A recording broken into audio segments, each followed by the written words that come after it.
هڅې پیل د جوړېدو دا وطن د رغېدو بیا آباد بکړي هیواد مټین غشتې دی بچو. کانال قوش تیپه رویای میلیون ها انسان در جغرافیایی به نام افغانستان،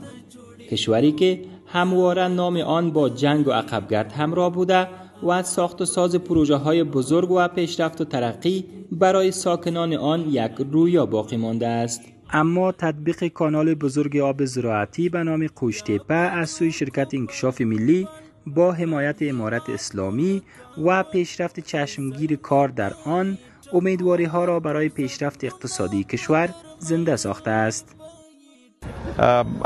دمی 10 کیلومتر که گشتیم انجینیرای وطن خود دیدم، ماشینکارای وطن خود دیدم، لاری رانای وطن خود دیدم که با تمام عشق به وطن کار میکردن و هدف یگانه‌شان این بود که ما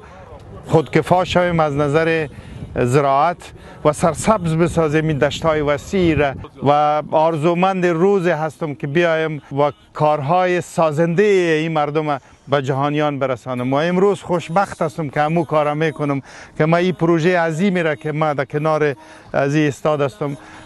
به بخش‌های مختلف شیر دیدم و به مردم دنیا میگم که ما به عنوان ملت و ما به عنوان مردم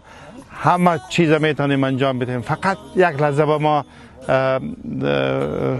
فرصت بدین که نفس راحت بکشیم. بیش از 95% کندنکاری فاز اول این کانال تکمیل گردیده و آماده انتقال آب آمو به دشت‌های شمال کشور گردیده است. اما در جای دیگر این کانال آب‌هایی که از زمین فوران کرده اند در حال لبریز شدن است و این گونه منظره را ایجاد کرده است و آمدن پرندگان به اینجا به زیبایی آن افزوده است.